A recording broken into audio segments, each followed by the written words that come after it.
Hey guys, xthedarkone here for another episode of What the Deck.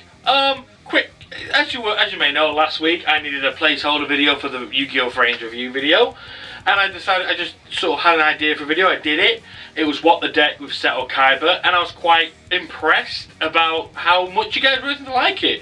It was quite, you know, you guys were to enjoy it. You enjoyed the theories I had. What this show basically is I have a copy of a deck here of a character from the Yu-Gi-Oh! Show. And I talk about some of the cards and how they relate to the character.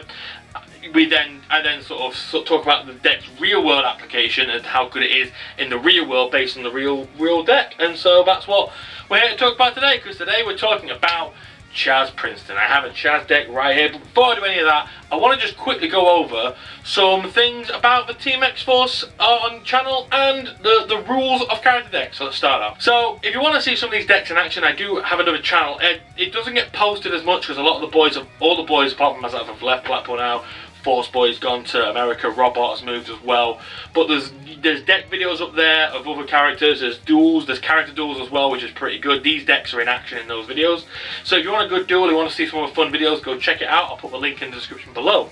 Now, character decks have been something of a popular theme among the Teamxforce boys. And myself and Robot, we've kind of established three very, very important rules and guidelines that we have to go that we have to follow. We're very adamant we cannot break these rules. We can discuss them, certain situations require we have to break the rules or bend the rules. But these are the three rules that we have on what makes a true real-life character deck a character deck. Now, you don't have to listen to these rules, they're just our personal rules that we give ourselves. However, if you ever approach me and give me a deck and be like, hey X, here's my Kaiba deck, and I'm shuffling through and I see fucking, oh, Spirit of White Dragon, he doesn't use that, I will then turn to you and say, I don't consider that a Kaiba deck, my friend. Good deck, but not a Kaiba deck. So these are the three rules of Teamxforce from myself and Robot about what makes a true character deck. So rule 1, only cards that have been used in the anime or the manga. Okay, this is very important. So only cards that the character themselves have had in their deck in the anime or the manga. No video games, no scripted duels that you get at the tournaments and stuff. None of those duels. Only cards that have been featured in the manga or in the anime. Now, a lot of you are probably thinking, oh, but X, what about Kaiba? He has that big briefcase of cards. Surely I have access to all those as well. Well, yes and no. But it's no. Because, and I'll tell you why. Kaiba does have a briefcase full of cards. He has access to them. But he never uses them. In both situations, when he had the briefcase with cards, I'm pretty sure it's happened other times before. But the two main cases are with Solomon, when he's trying to give Solomon all those cards in trade for the Blue Eyes White Dragon. And then the second time I remember personally him doing it is at Battle City, where that guy was being a dick to Mokuba. Kaiba challenges him to a duel, basically says your deck's a pile of crap, here's some new cards, beef it up a bit. And he did that because he wanted to prove how powerful Obelisk was. And that's it. Kaiba had those cards with no intention of ever using them. So no, shit like that doesn't come on the table. For Kaiba again, using Kaibaman cards from GX, we don't count that because everyone says, oh, it's Kaiba's deck, but it's not Kaiba. It's a bit of a weird one, that one. But yeah, they've got to have either used it in the manga or in the anime. It's got to be in their deck, or they've played it. They have to have known to have used it. Check the Yu-Gi-Oh! Wiki, that's a good place to start. Rule 2, unless stated otherwise, no double copies of anything.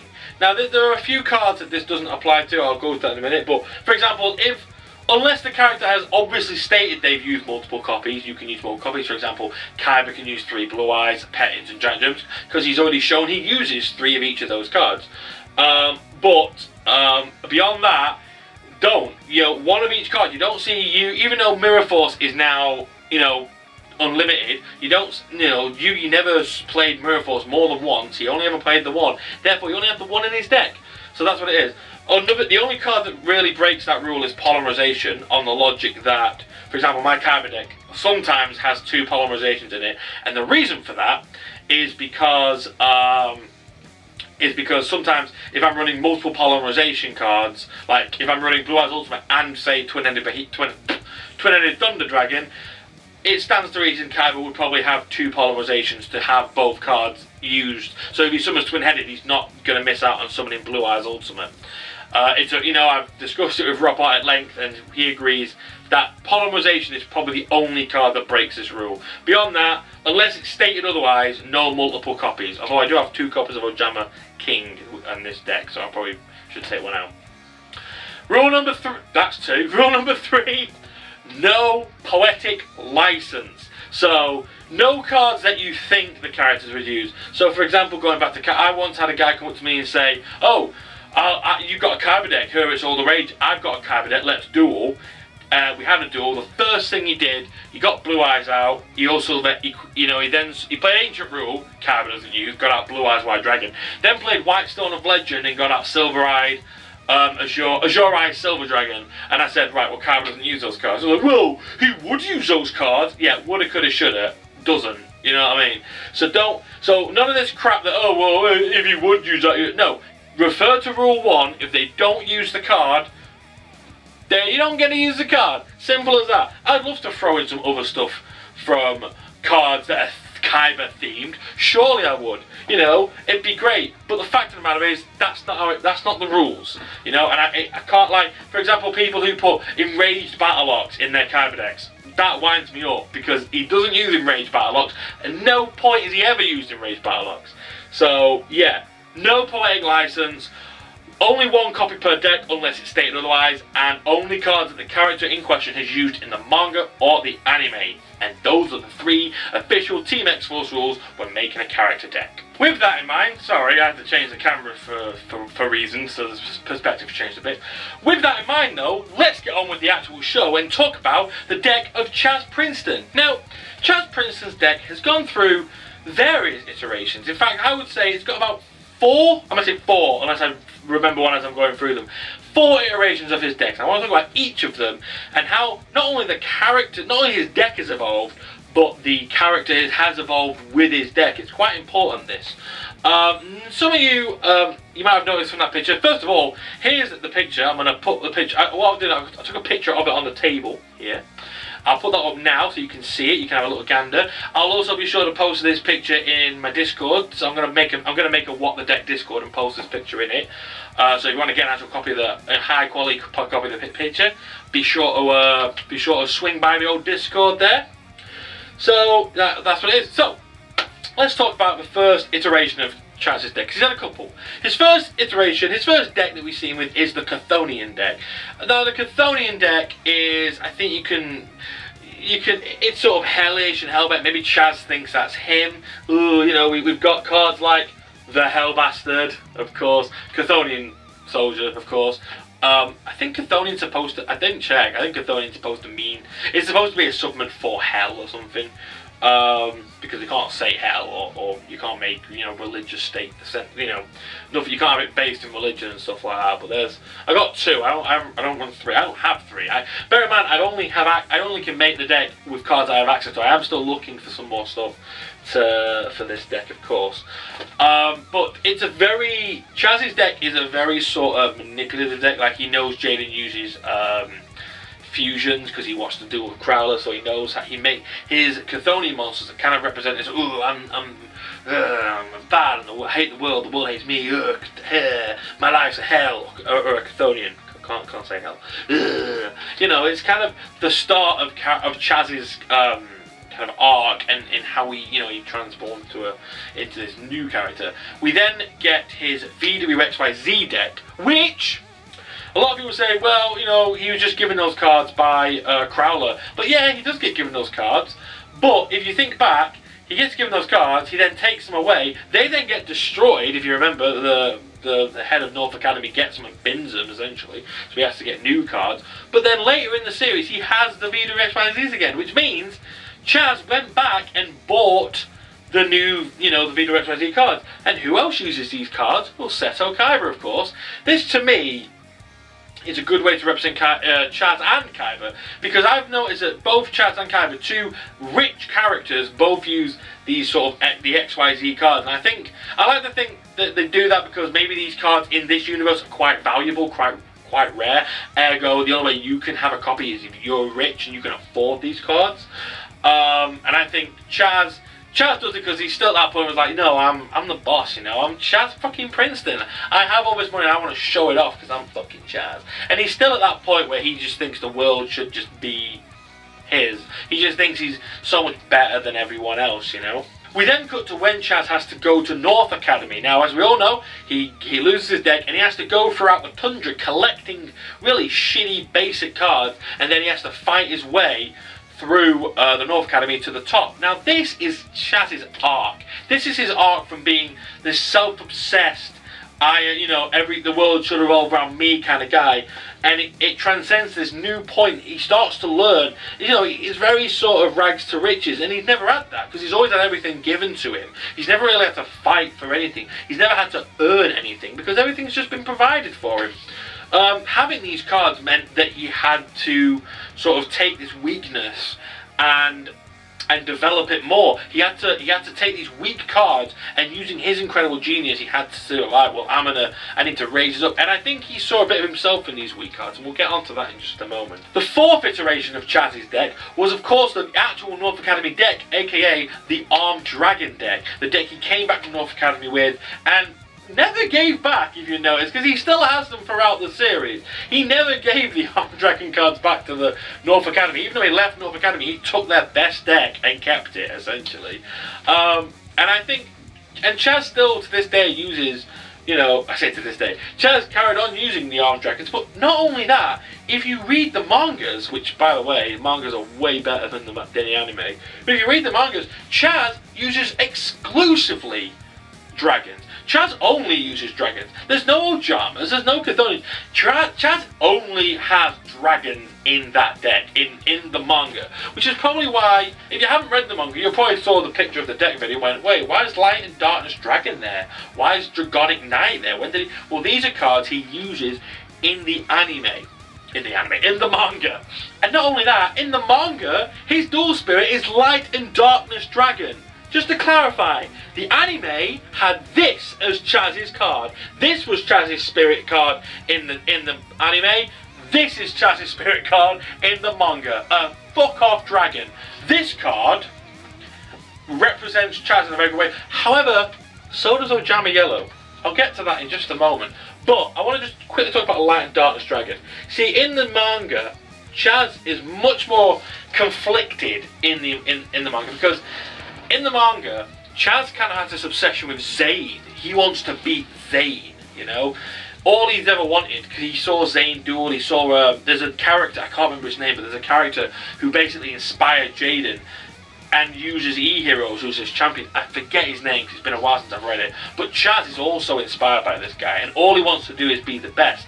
And he's actually, in the manga, he's actually buried this card, because it's so powerful. Fun fact, the Synchro monsters, Light End Dragon and Dark End Dragon, actually started out in the GX manga as effect cards.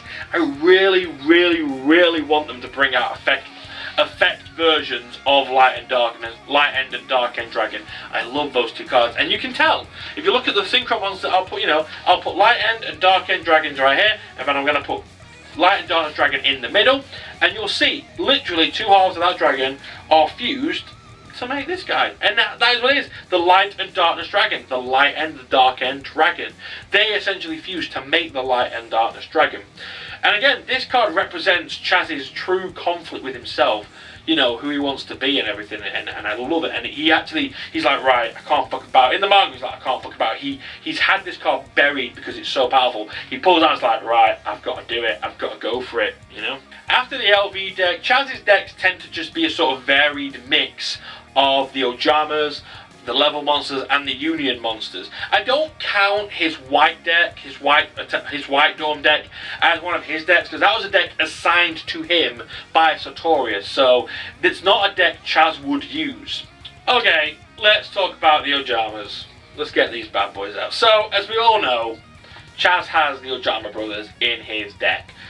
And at first, he only found Ojama Yellow, then he had to find the other Ojama brothers when his brother came along and was like, right, we're going to have a duel, you can only use monsters with 0 attack. And Chaz had to go to a well and find all these shitty monsters that had been discarded and basically take them as his own. These cards actually represent Chaz much more than people think. People just think that these cards are shit and they were given it a chance as a joke. And maybe that's right, but these cards actually really do represent Chaz really well, in the sense of, if you only realise this though when you see his brothers, when you see how his brothers treat him. His brothers have a plan. He's the youngest, and he has his two brothers that are basically like, look Chaz, you have got to become the master of dueling. We've got to take over the world. I'm doing the politics, he's doing the fucking business shit. You've got a fucking dueling world, and then we've got the fucking Trinity there, mate. We're going to rule the world. But they have constantly given Chaz shit. They belittle him. They make him feel like garbage. They make him feel like trash. They make him feel this fucking big. They make him feel like he makes the Ojamas feel. He treats them like his brothers treated him. However, at that same time, he wants the Ojamas to be strong. He wants to prove, because the Ojamas, just like him, they're getting treated shitty by their sibling, by their older sibling. But he wants to prove the Ojamas are strong. That's why he uses Ojama Delta Hurricane. That's why later in the show, he uses more Ojama support cards. Oja Magic. Ojamaji, I think it's called. Pay 1,000 life points, you can summon all 3 Ojamas. Ojama Trio. That card, Ojama Mech, something that actually helps him use the Ojama cards to get his XYZ cards out. Chaz sees these weak, pathetic cards, not as himself, because he doesn't think he's weak and pathetic, but with the way he treats them, they're like, well, I treat my brothers like this, and I want these guys to be strong. So it proves that no matter how much you're beaten down, you can come back and be the strongest and be the best. Because that's what Chaz has learned. Fighting in North Academy, he had to climb the ranks, he had to climb those ladders and be the best. Now let's quickly talk about the dragons in Chaz's deck. Chaz uses the armed dragons, and dragons within Yu-Gi-Oh! Have always represented power and strength. Name a character and they have had a dragon in their deck in some regard. Maybe not in the sense of it's been a dragon, but it's been called something dragon of something. All Yu-Gi-Oh! Characters, from my knowledge, have had this in some way, shape, or form. Maybe not some of the more comedy ones. Okay, Weevil hasn't had a dragon as far as I know. But let's read off the list of powerful duelists. Kaiba, Yugi, Chaz, Zane, fucking Atticus, fucking Kai. I don't know if I said Kai already. Jack Atlas.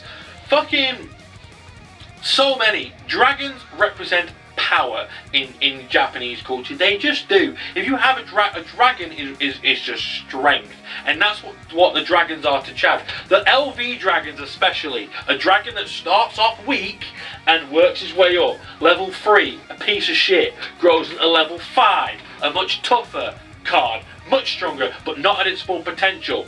Fucking boom, level 7, much stronger, way more experience. Boom, finally, level 10, the daddy of the LVs. This is Chaz's final fucking form, is level 10 dragon. Dragons represent strength and power. Chaz fucking loves dragons because of the strength and power that they represent, but he loves the armed dragons because they represent ascending power, rising power, becoming stronger. That's what it's all been about with Chaz, which is why it upset me in the anime when he then became Asta's protege and then dressed up like Ojama. They took it a bit too far in that regard, and I think it's a wasted potential of that character, because Chaz went from being this selfish, bratty kid, and he developed into this much more, you know, and then he started getting a bit more treated like a bit of a comedy bitch.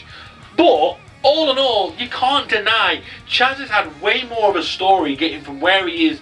He basically, unlike a lot of underdog stories where starting from the bottom and went to the top, he was at the top, he fell to the bottom, and he clawed his way to the top. That's just fucking amazing in my book. That's why I love Chaz so much. Want more proof of this? Look at one of the trap cards he used. Over limit. Over your limits. Pushing himself to his limits and going further. Going beyond what everyone pushes him down for. I mean, Chaz is not an underdog to say the least. He's a great character. But he fell, he hit rock bottom, and he had to work his way back up. And you can just tell this through the cards that he wields. The Chthonians represent his hellish, brutish, sort of darker side, where he thought he was just so much better than everyone else. The dragons represent their power, and you can tell this because in the duel where Chaz has to duel his brother, what does his brother use? Nothing but dragons. King Dragoon, Luster Dragon number 2, Hyozin Ryu. He uses all these powerful dragons because I am the power. And Chaz is like, power ain't everything, mate. You are stronger than me. You are more powerful than me. But I know I can work around it, and I can, with my nothing but my passion and I can make the Ojamas better than you. And he did. He did use the cards. In that duel, none of his monsters had any attack. They all had 0 attack, and he used his head. He used his noggin because he's just a clever guy. More cards to represent his leveling up. Of course, level up, which of course works with the LV cards. Great little card. Leveling up, getting stronger, and that's what Chaz is all about. Chaz is all about being the best, and that's all he wants to be. His goal is to be the next Duel King, to be the next king of games. Now, he was at the top. He thought, when he first entered Duel Academy, he thought, I'm already here, baby. I made it. I'm Obelisk Blue. I'm the best. And then he got beat the shit out of by Jaden. He just kept getting beaten. He then left. Went to an academy where his name meant shit. He couldn't survive with his name. He couldn't get by on nothing on the Princeton name. He had to fight and work his way back up. He developed a following. People started to respect him. He earned, and it was respect he earned. Not that he just demanded because he had lots of money. He earned the respect of North Academy. And you can just, this is how it is, because he's awesome. Now, let's just quickly talk about the real world applications of this deck. I wouldn't enter it in a tournament anytime soon. It has good moves. If you get a good hand, it works out pretty well. You can argue that about most decks, though. I do have a Genesis Dragon, which should be in this deck, and it's in another deck at the moment, but it's not in the picture. But if you take out one level 5 Dragon, put in a Genesis Dragon, I think is what I normally do. I think the second level 5 Dragon was just a placeholder for Genesis Dragon. But Genesis Dragon's great. Destroy it. Put all your dragons back into your graveyard. It's a fantastic card. It's a really, really handy little card, actually. But a lot of the cards that really help bring this deck out is are banned. Return of a Different Dimension is great for helping the the XYZ cards. That's banned. It does have good cards that combo with it, so if you're wanting to stall long enough to get the combo out, you've got the fucking Dark Door. The Dark Door is good because obviously if you're trying to get Darkon Dragon, if you're trying to get Armed Dragon out, you summon Mass Dragon, play Dark Door. Even if they have a couple of monsters on the field, they can only attack once. So they attack, destroy your Mass Dragon, that's their attack done. Boom, you summon Armed Dragon level 3, next turn you get your fucking Armed Dragon level fucking 5 out, and everyone's hunky-dory. The biggest problem with the deck, of course, is the Ojamas, because end of the day, Ojamas are good if you've got the heavy enough support, but A, Chaz didn't use a lot of the big support that is out. A lot of the cards that he did use aren't out. I kind of wish they'd bring out some of those Ojama supports. Maybe they will in the future. If you can get all 3 Ojamas on the field, great. Cards for good for that are, I think, over limit in there for that reason. Let me double check. Yeah, pay 500 life points, special summon from both players' graveyards as many normal monsters as possible with 1,000 or less attack that will destroy by battle this turn. Which is essentially, you gotta remember that.